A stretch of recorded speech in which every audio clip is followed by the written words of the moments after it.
கந்த துணியை எடுத்து கட்டினாளா சித்தாங்கு துண்டு துணியை எடுத்து உடுத்தினாளா சித்தாங்கு கஞ்சுளி கப்பற கை கபாலம்மா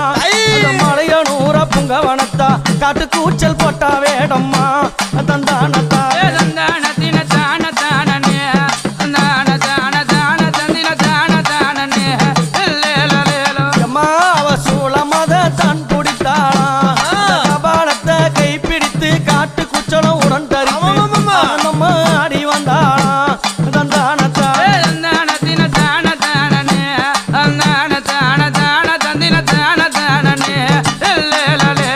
அன்னை கையில் இருக்குதே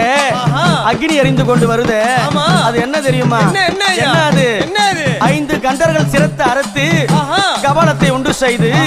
அந்த பிரம்ம கபாலத்தை எங்க அம்மா கையில வச்சுன்னு இருக்கிறாளே அந்த கபாலத்தை பாரு